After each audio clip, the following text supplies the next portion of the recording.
하나님 말씀은 에베소서 3장 14절 3절부터 18절까지. 에베소서 3장 2장 13절부터 18절까지.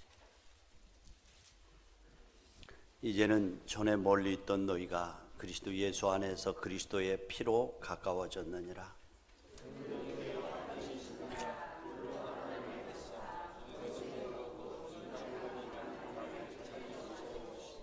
법주문으로 된 계명의 율법을 폐하셨으니 이는 둘로 자기 안에서 한 새 사람을 지어 화평하게 하시고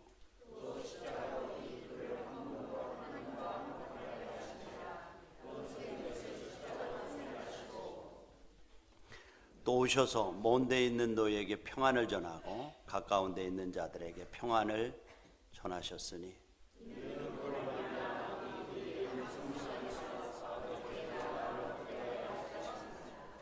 한 주간 동안도 주님의 은혜가 여러분과 가정 가운데 넘치기를 축복합니다.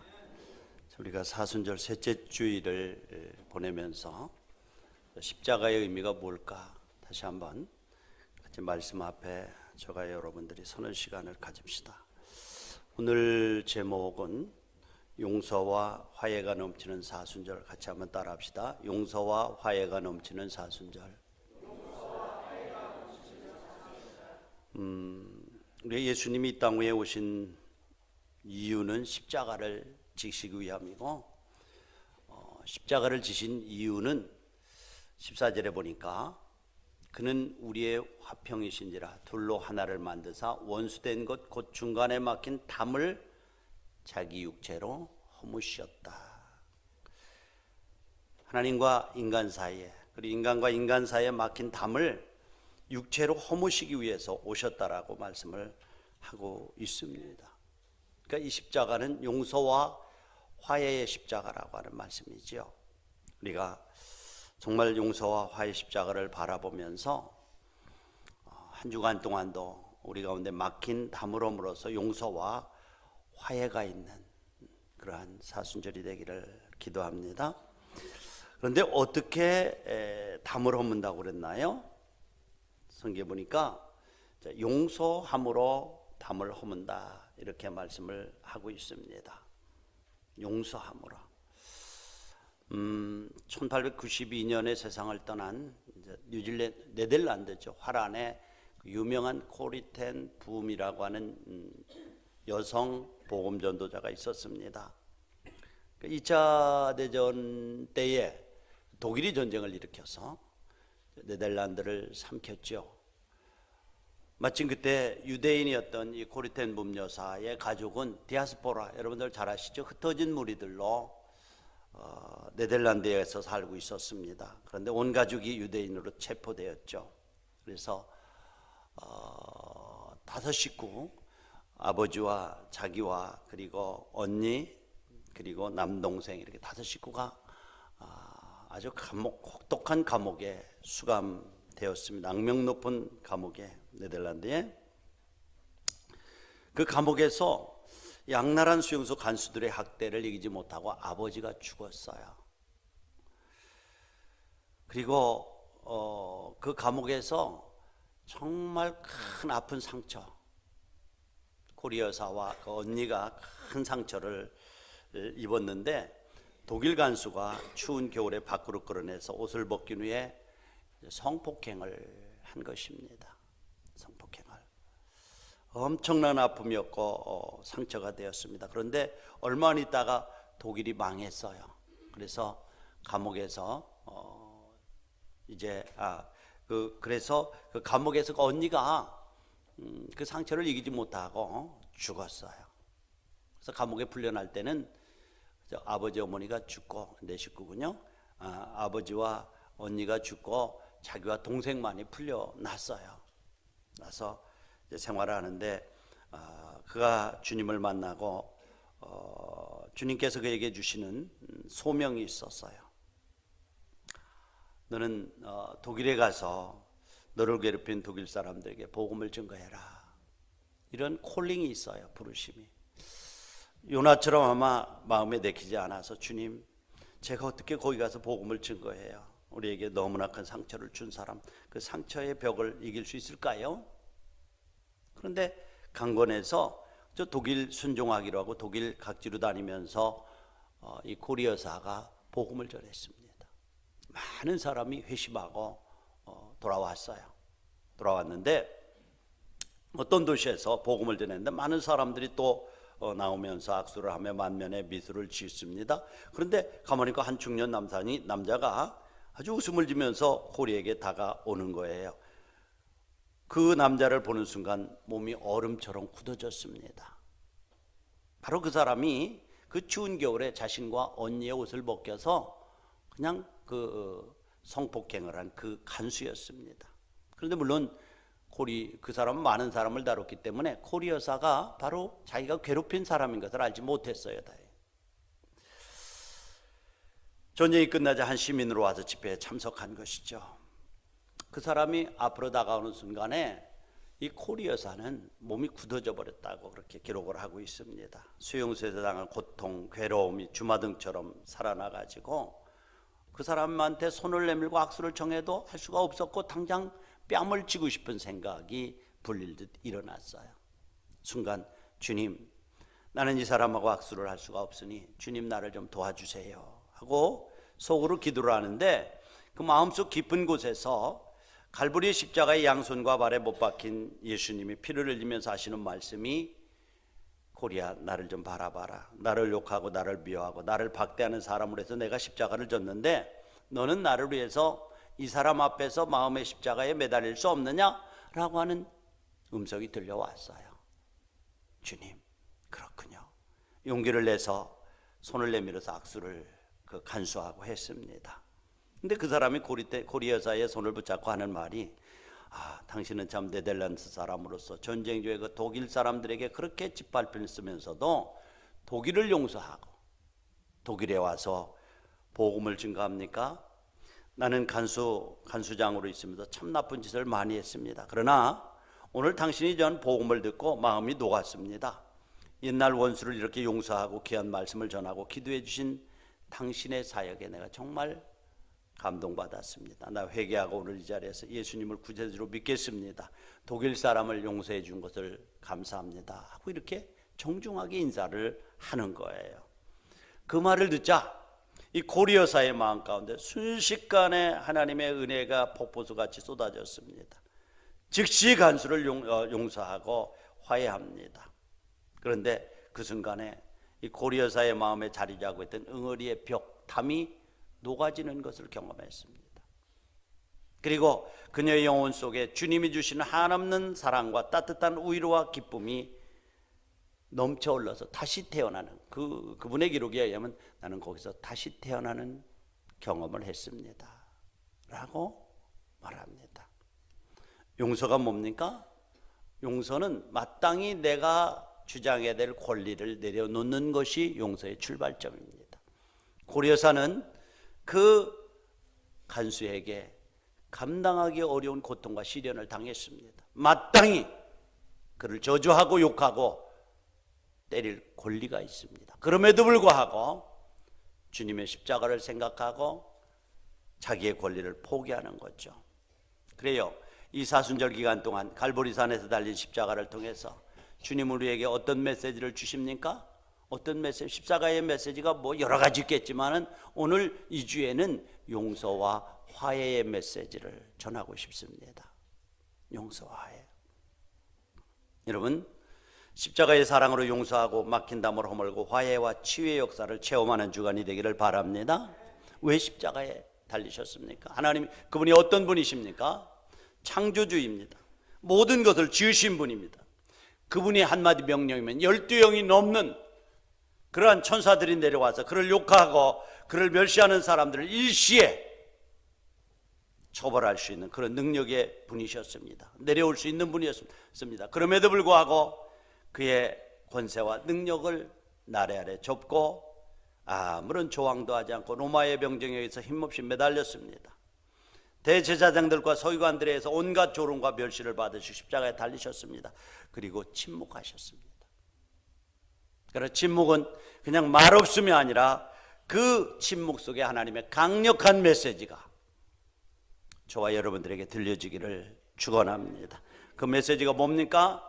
나는 너희가 죄를 지었음에도 불구하고 형벌을 받아야 마땅함에도 불구하고 버림을 받아야 마땅함에도 불구하고 내 아들 예수를 십자가에 못 박아 너를 용서하고 화목했으니 너희도 그 사랑으로 내 형제를 용서하고 막힌 담을 허물어 화목으로 하나 되기를 원한다.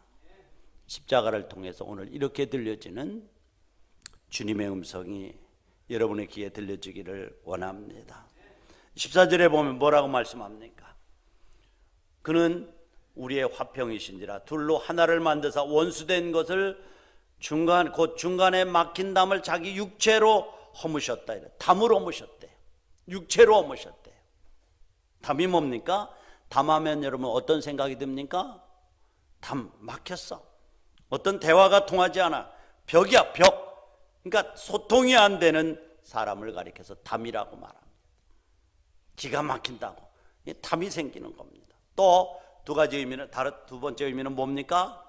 앞길을 가로막고 있는 것을 담이라고 말합니다. 극복하고 타도하고 무너뜨려야 될 담이 있습니다. 그러니까 우리가 소통을 막고 있는 담이든 앞길을 막고 있는 담이든 예수님은 그 담을 허물어서 하나 되게 하기 위해서 십자가를 지셨다라고 말씀을 합니다.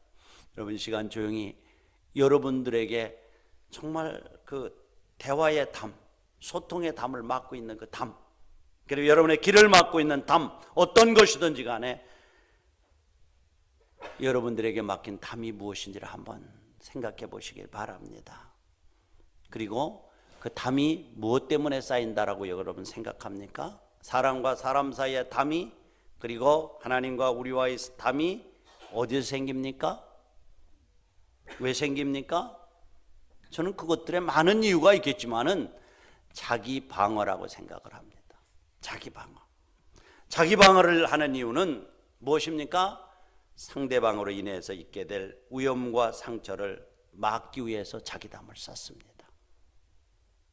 상대방에게서 입을 상처와 상대방에서 입을 그런 위협을 막기 위해 담을 쌓아요.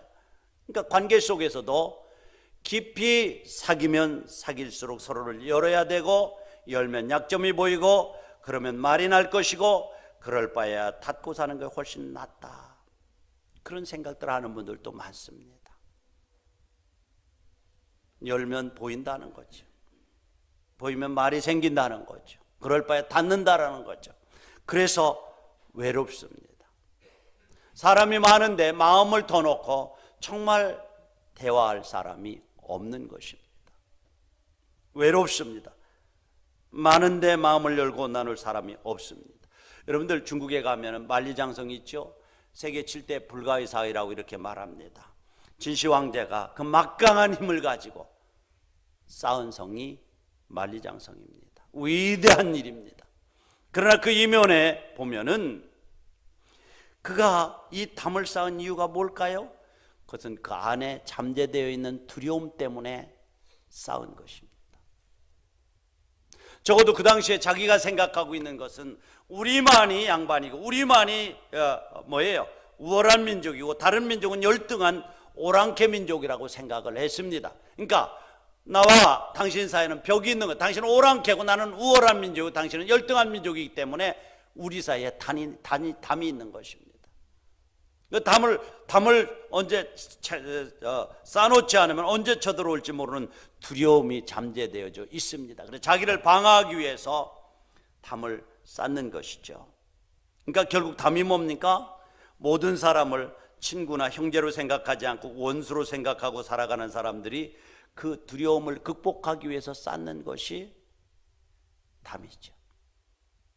두려움을, 원수예요, 형제가 아니고. 그러나 담을 쌓음으로 두려움이 사라지는 것이 아니라 담을 높이 쌓으면 쌓을수록 외롭고 고독하고 더 큰 담이, 더 큰 두려움이, 더 큰 외로움이 쌓이는 것을 보게 됩니다. 왜 벽을 쌓습니까? 아까 말씀드린 대로 이웃을, 한 교우를, 한 셀 식구를 형제와 자매로 보지 않고 원수와 적이로 보기 때문에 만들어지는 것이 담입니다. 그런데 오늘 성경은 예수님께서 자신을 향해 조롱하고 정죄하고 창을 찌르는 사람들을 용서하시고 묵묵히 십자가를 지심으로 그 담을 허무셨다라고 말씀하고 있습니다.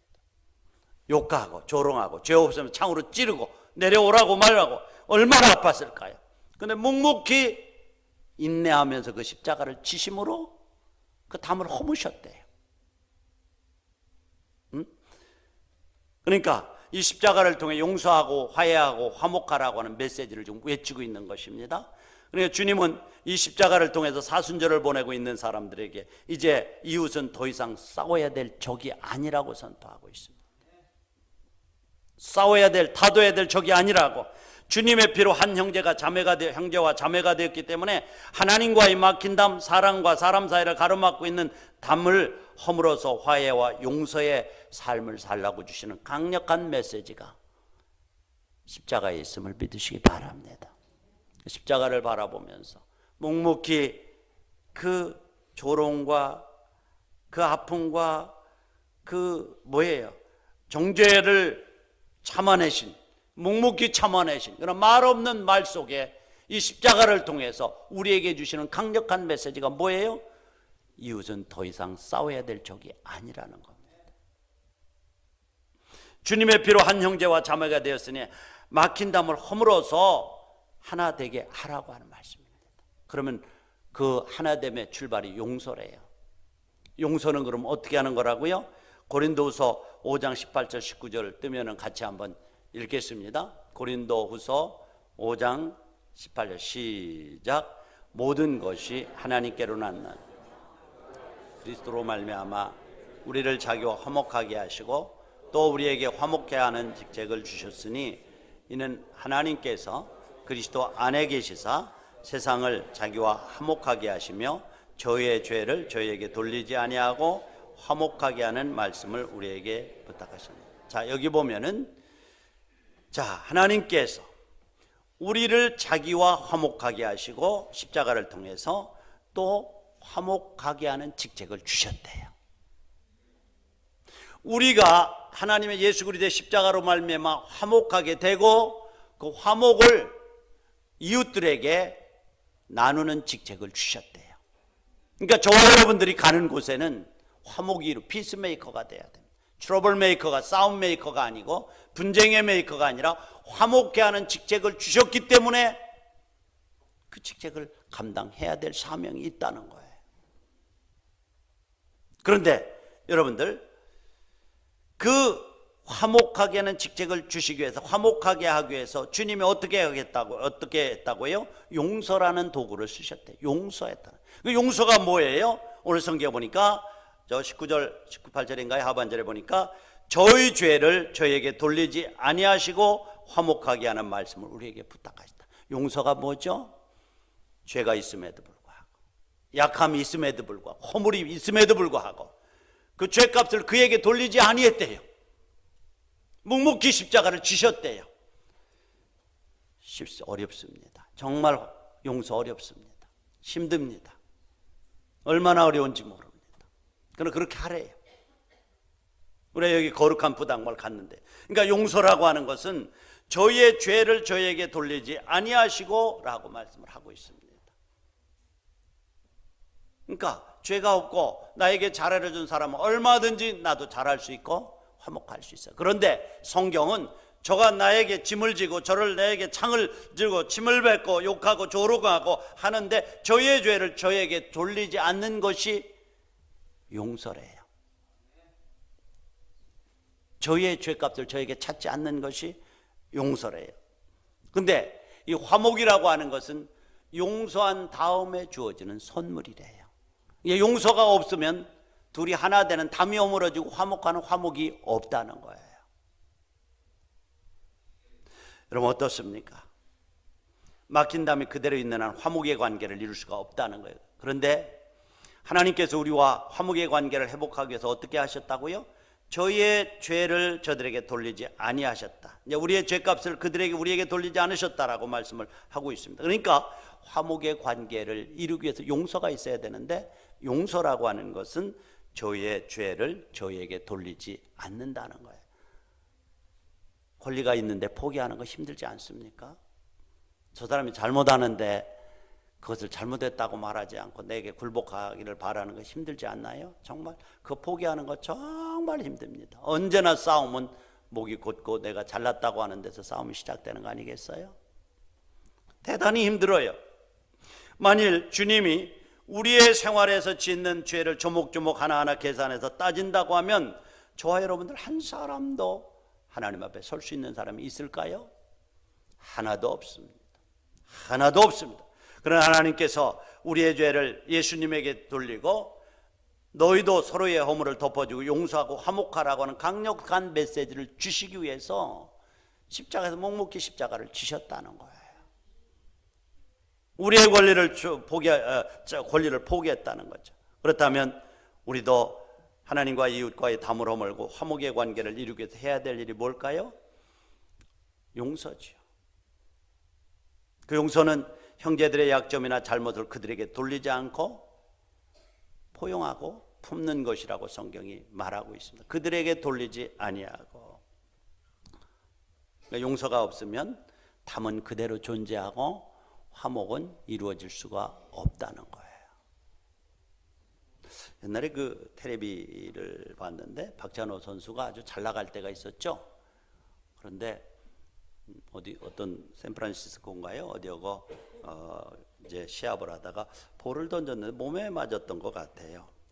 그런데 갑자기 화가 났는지 박찬호 선수가 막 달려가서 2단 옆차기로 상대방을 까서 그냥 엎어치는 걸 봤어요. 야, 왜 그렇게 과격하게 반응할까? 저도 참 걱정이 되고 저렇게 아닌데 하고 생각을 했습니다. 그런데 나중에 기자들이 물었을 때 그 박 선수의 대답이 이랬다고 그래요. 이 바닥에서 한 번 빌리면 끝장이 나요. 이 바닥에서. 그러니까 결국 살아남으려면 약하게 보이면 안 된다는 거예요. 그리고 세상은 우리가 약해 보이면 늘 공격의 대상이 된다는 거 맞을 수도 있어요. 그래서 누구에게도 약함을 보이지 않으려고 약함을 감추고 힘을 키워서 상대방을 제압하려고 하는 것이 저와 여러분들의 모습일 수 있어요. 세상의 모습일 수 있어요. 그런데 여러분들 이 연약함을 극복하고 강해지려는 욕망을 성취해서 강해졌다고 느끼는 순간 허탈감에 빠지고 맙니다. 왜냐하면 영원한 강자는 존재하지 않습니다. 강자가 영원히 존재합니까? 않습니다. 그리고 우리가 쌓아놓은 그 강함이라는 것이 언제 무너질지 모르기 때문에 강해지면 강해질수록 오히려 더 불안합니다. 그러니까 오늘 세상 사람들이 힘 있다고 하는 사람은 늘 불안하니까 경호원들을 대동하고 다니지 않아요? 돈 있는 사람도 똑같아요. 자유가 아니라 강함이라고 하는 성을 쌓으면 그 강함 속에서 오히려 더 큰 두려움이 오는 거예요. 요즘 보셨어요? 며칠 전에 우리 전두환 대통령님께서 전 대통령님께서 광주에 가시는 거 보셨죠? 나이가 워낙 드셔서 힘도 빠지시고 여러 가지 좀 약함이 있다. 그분이 어땠어요? 옛날에는 강했습니다. 강해도 보통 강한 것이 아니었습니다.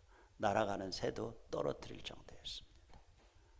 엄청나게 강했습니다. 군 생활할 때. 여러분들 그런데 참 그 강함이 무너져서 법정 앞에 서고 또 집도 근저 팔렸다고 그러는데 낙찰됐다는 뺏겼다는 얘기도 들리고 너무너무 비참한 거예요. 우리가 잘 아는 것처럼 진시 황제는 그렇게 큰 제국을 이루었으면서도 불안함 때문에 높은 만리장성이라는 성을 쌓았습니다. 나에게는 불가능이 없다고 외쳤던 나폴레옹 같은 사람이 가장 두려웠던 사람이 누구냐면 자기를 면도해주는 이발사가 가장 두려웠다고 그래요. 두려움이에요.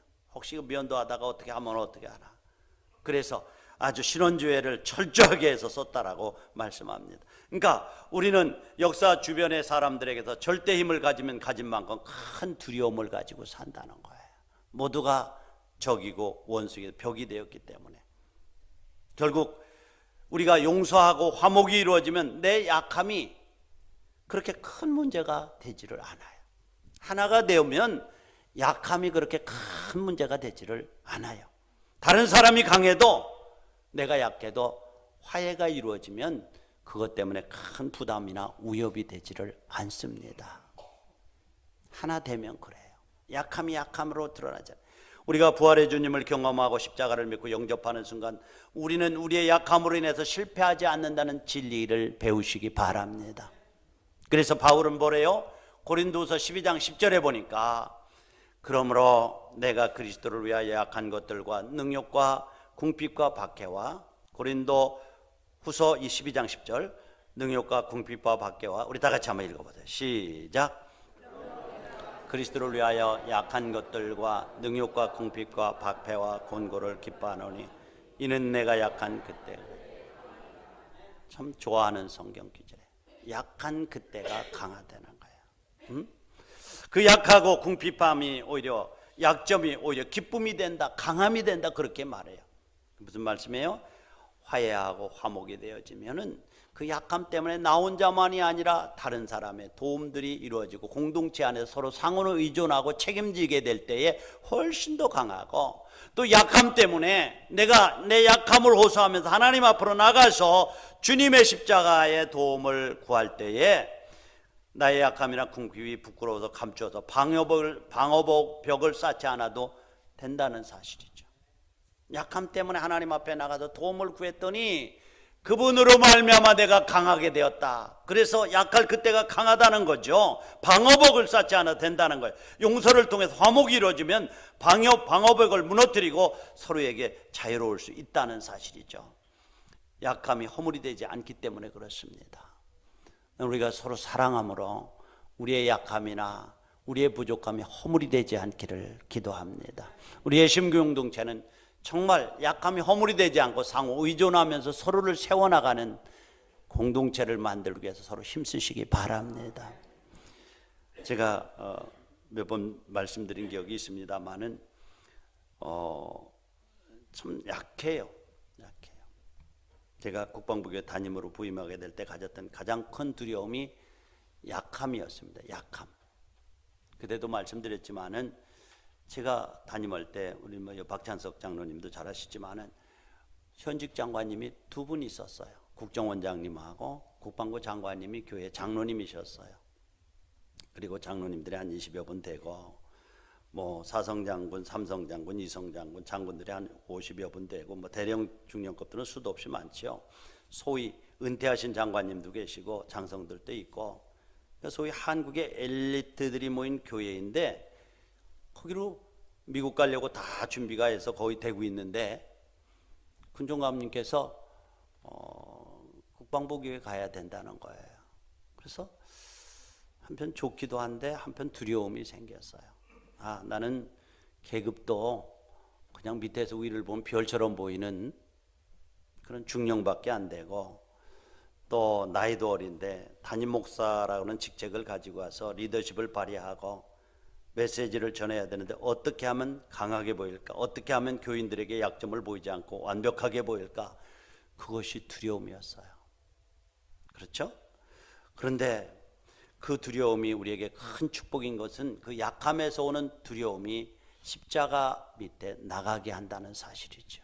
내가 할 수 없어요, 주님. 이 많은 성도들, 뭐 세상에서 내놓으라 하는 사람들 다 모였는데 여기서 제가 할 수 있는 것은 아무것도 없어요. 주님, 주님이 필요해요. 그래서 하나님을 더 의뢰하게 한다는 것이 약함이. 그래서 하나님께서 저에게 주신 그 약함을 감추려고 하지 않고 약함을 드러내는, 일부러 뭐 내가 약하다고 드러내는 것 아니지만 그 약함을 너무 위장하지 않고 그냥 드러내는 것이에요. 문제가 되는 것은 그 약함을 정직하게 드러내지 않고 도움을 구하고 함께 문제를 풀어나갈 때 오히려 그 약함 때문에 관계가 더욱 돈독해지고 의존하고 책임지는 관계가 형성되는데, 그것을 드러내지 않고 감추기 위해서 강한 척하며 위선자가 되고 상대를 서로 돕고 세우는 관계에서 보지 않고 더 높은 위치에 서야 하는 담을 치게 될 때 심각한 문제가 얘기된다는 거예요. 나는 완벽하니까, 당신보다 나아야 되니까, 당신보다 위에 있어야 되니까 탐이 그래서 멀리서 보고 사람들과의 교제는 엄청나게 멀어지는 겁니다. 아주 피상적이 되어버리는 거죠. 피상적이. 그래서 내가 여러분 당신을 알고 당신이 나를 알면은 말이 나고, 말이 나면 상처가 되니까 아예 당신하고는 불가근 불가원, 가까이도 오지 말고 가까이도 멀리도 가지 말고 그냥 밥 먹었어요? 오래간만입니다. 뭐 주일날 자기 이런 정도뿐이라는 거죠. 그러니까 외로운 거예요, 사실은. 만남이 없기 때문에, 서로를 아는 진솔한 대화가 없기 때문에, 그것이 탁월한 어떤 뭐 철학적인 얘기가 아니라 삶을 얘기할 수 있는 그러한 열려진 관계가 없으면 외로운 거예요, 사람은. 그래, 우리가 약함을 자연스럽게 그냥 인정할 때 거기에서부터 서로 돕고 의존하는 관계가 형성되어지는 거죠. 제가 목회를 하면서 가끔 듣는 얘기 가운데 하나가, 목사님 너무 순진해요. 어떻게 그렇게 자신의 약함을 드러낼 수 있어요?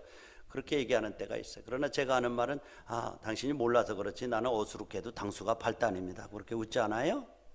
제가 깨달은 것은 사람과의 관계에서 솔직하게 자신의 약함을 인정하면 비난하고 무시하기보다 훨씬 더 도와주고 메꿔주는 관계가 형성된다는 사실을 기억하시기 바랍니다. 그래요. 그것 없이 너무 완벽해. 뭐가 완벽해? 인간이 뭐가 완벽해요? 뭐가 그렇게 대단합니까? 인간 아무것도 아니에요, 정말. 약한 존재들이에요. 아무리 그럴듯하게 보인다고 해도 약한 존재들이에요. 그런데 그걸 감추려고 항상 그저 그 위치에 서려고 나를 감추니까 얼마나 힘들겠어요. 자신의 약함을 솔직하게 인정하면 하나님 앞에서도 하나님께서 쓰신다는 거예요. 그렇게 되면 나의 부족함이 단점이 아니라 한량없는 하나님의 은혜를 경험하는 통로가 된다는 거예요. 약함을 인정하면요, 오늘 내가 이 자리에 있는 것이 놀라워요. 너무 엉성하고 너무 보잘것없는데 하나님의 은혜가 아니면 어떻게 이곳까지 왔을까 하는 그 은혜의 감격. 그러니까 자기의 약함은 포기의 바탕이 아니라 약함 때문에 하나님 앞에 나가면 그 약함을 통해서 하나님의 은혜를 더 깊게 체험하고 하나님의 능력을 더 크게 체험하기 때문에 뭐래요? 내가 약할 그때가 곧 강함이라는 이 바울의 고백이 여러분들의 고백이 될 줄로 있을 줄로 믿습니다. 세상 사람들은 더 높은 자리에서 학력도 속이고 경력도 속이고 과거도 위조하는 사람 많죠? 더 높은 위치에 가겠다는 거죠. 이 정도의 학력이 필요하고 경력이 필요하다는 거예요. 거짓으로 만들죠. 그런데 조금 더 깊이 생각하면 이 정도밖에 안 되는 나를 그 정도의 위치에 갈 수 있도록 인도해 주신 하나님의 은혜가 얼마나 큰 것인가. 얼마나 큰 것인가. 이때 자유가 있고 이때 능력이 드러나는 줄로 믿습니다. 정말 저는 그런 때는 하나님의 은혜가 아니면은 설 수가 없는 존재라는 사실은 솔직하게 인정. 15절 16절에 보니까 뭐래요? 법조문으로 된 계명의 율법을 폐하셨으니, 십자가를 지심으로 법조문에 된 율법을 폐하셨대요. 이는 둘로 자기 안에서 한 세 사람을 지어 화평하게 하시고 또 십자가로 이 둘을 한 몸으로 하나님과 화목하게 하려 하심이라. 원수된 것을 십자가로 소멸하셨다. 십자가를 지신 이유가 뭐예요? 법조문으로 된 계명으로 인해 하나님과 우리 사이에 막힌 담을 허무셨다는 거예요, 십자가를. 왜냐하면 율법의 조항을 보면 우리가 해결할 수 없는 죄의 목록이 한없이 나옵니다.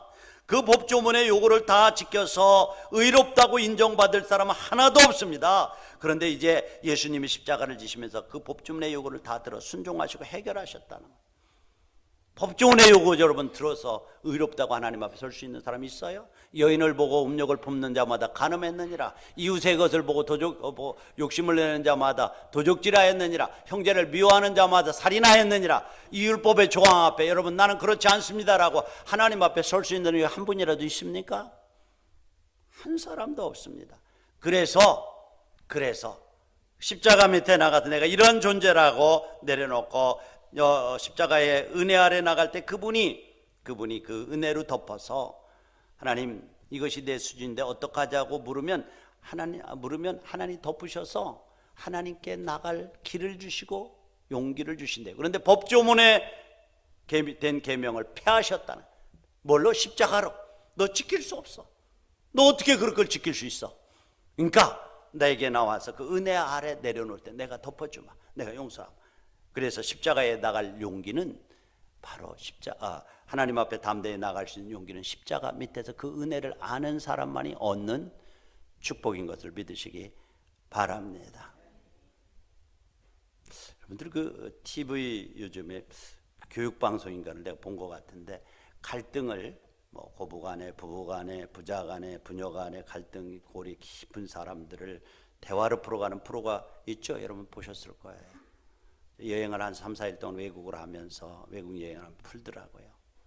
근데 가장 그 문제 거기 가서 대화를 하면서 문제를 풀고 가는 사람도 있고 오히려 벽이 더 이만큼 쌓여가는 사람도 있고 그렇더라고요.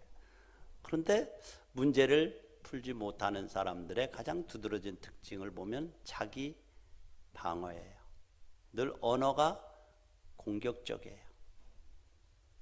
받은 상처만 싸매고 있는 사람들이에요. 당신이 행복하고 들어오기를 바라는 사람들이에요. 용서하지 못하고 나는 억울한 누명을 쓰고 있다는 사람이에요. 그래요. 이런 사람들에게는 담을 허물 수 있는 답이 없더라고요. 그러니까 주님께서 십자가를 지셨다라고는 그것이 뭐죠? 아까 말씀드린 그들의 허물을 그들에게 돌리지 않고 자신이 담당하기 위해서 십자가를 지셨대. 이게 용서의 출발점이래요. 그렇다면 화목을 이루기 위해서 막힌 담을 얼기 위해서 우리가 가져야 될 태도는 어떨까요? 용서의 자세인 줄로 믿습니다. 용서의 자세인 줄로. 사순절 셋째 주일을 보내면서 하나님 앞에 담대하게 나가서 우리는 누군가를 용서하고 용납하고 화해할 마음과 능력을 달라고 기도하시기 바랍니다. 지난주에 여러분들 이기풍 목사님이 제주도에 들어가서 키운 강문호 이정도 조남수 목사님 얘기를 잠깐 해드렸죠. 강문호 목사님은 그저 그 종탑에 무건 설교 3.1 운동을 하고 일제합잡에서 정말 그 신사 앞에 거절해서 감옥도 가고 어떤 때는 정말 저 뒤에 와서 일본 순사들이 들을 때 일본말로 설교하라고 할 때 그냥 무건 설교 그냥 가만히 있었어. 그러면서 끝내 이제 순교하게 되는데 이도종 목사님도 첫 번째 순교사고요. 근데 거기에 조남수 목사님이라는 분이 계셔요. 그러니까 모슬포 교회인데 1909년도에 이기풍 목사님이 세운 교회 8대 후임자로 갔습니다. 근데 그때가 마침 제주도 독립 광복을 얻고 이제 질서를 잡아가는 과정 속에 4.3 사건이 일어나잖아요. 제주도에도 좌우로 양분되어서 서로가 서로를 믿지 못하고 막 그냥 갈등이 골이 깊어졌죠. 1948년 11월에 제주 지역에 계엄령이 선포됐어요. 그리고 마침 우익이 큰 힘을 가지고 있었죠. 그때는 이제 정권이 세워지고. 그런데 중산간 마을이 대대적인 강경 진압이 이루어져서 그 마을에 95% 이상이 초토화가 돼. 다 죽여버렸어요. 우익들이.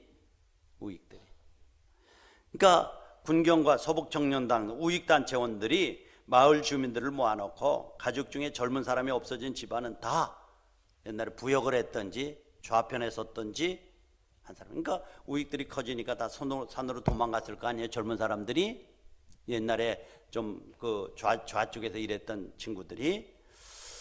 그래서 이제 그 젊은이가 없어진 가족의 집안들을 다 불러 모으고 부모와 자매를 재판도 없이 주민들을 집단 사살하는 일이 벌어졌습니다. 이 4.3 사건이에요. 그렇죠? 젊은 아들들이 숨어 있는데 협조했던. 그런데 그 입산한 무장대들에게 가족들이 또 쌀과 옷과 양말을 나눠줘야 될 것 아니에요? 대부분의 선량한 주민들, 같이 살던 사람들이 한 집 식구들이 그때 자신들이 한 일을 고백하고 자수해도 죽임을 당할 것이라고 하는 그런 두려움이 있었습니다. 그때 조 목사님이 자수를 권고하고 그들과 중간 역할을 한 거예요. 1948년 11월 25일에 모슬포 경찰서로 찾아가서 문영순 서장에게 자, 이렇게 서로 갈등하고 좌우가 나눠져 가지고 싸우고 서로 죽이면 끝이 없습니다. 하나 되는 일은 영원합니다. 그러니 우리가 그때 상황에 부지중에 좌쪽에 가담하고 공산주의에 가담해서도 자수하고 오는 사람 무조건 용서해 줍시다. 그래야 하나가 됩니다. 이렇게 하니까 이 경찰서장도 문영순 경찰서장도 그럼 참 좋겠네요. 그랬어요.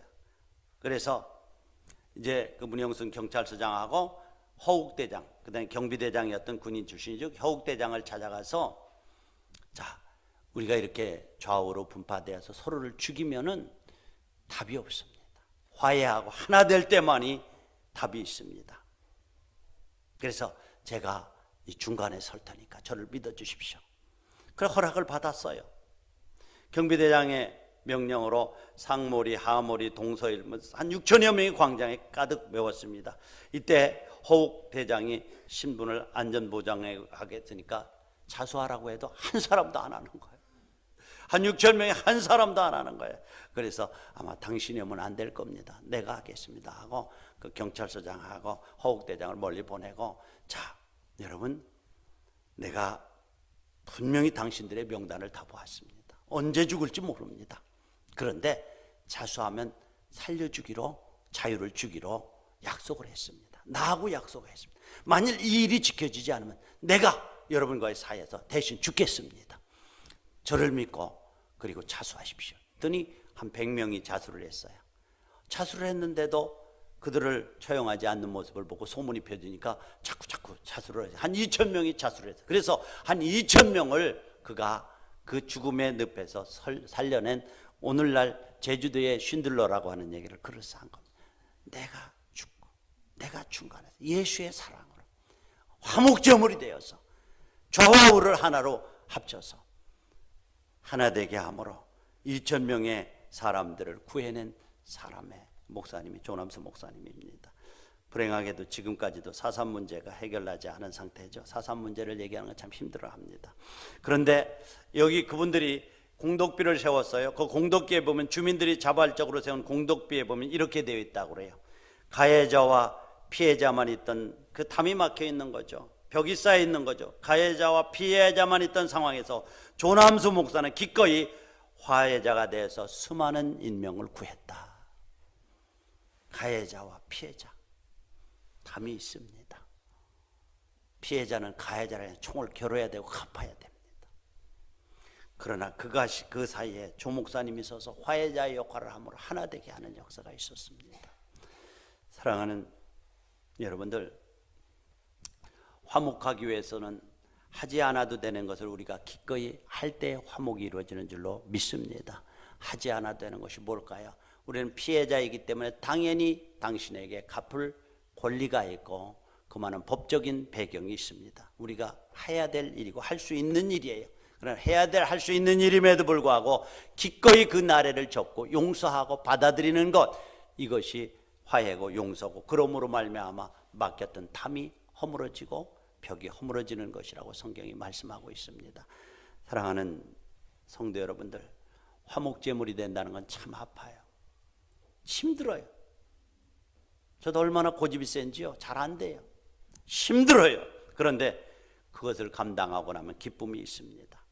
화목제물이 되는 건 피 흘리는 것입니다. 하지만 화해가 이루어지는 것에는 감격이 있습니다. 그리스도 예수 안에서 우리가 하나가 된다는 것은 우리가 마주하고 있는 모든 사람들이 더 이상 경쟁자가 아니라 적이 아니라고 하는 사실을 인정하고 우리가 주님 안에서 한 형제요 자매이기 때문에 맡긴 담을 허물어 버리는 것, 그리고 품어주는 것, 이것이 바로 하나 되는 비결입니다. 이 일을 위해서 주님이 십자가를 묵묵히 지셨대요. 이 한 주간에는 그 십자가를 바라보면서 주님께서 십자가를 통해서 말없는 외침을 들으면서 우리의 맡긴 담을 허물어가는 한 주간이 되기를 주님의 이름으로 축복합니다. 기도합시다.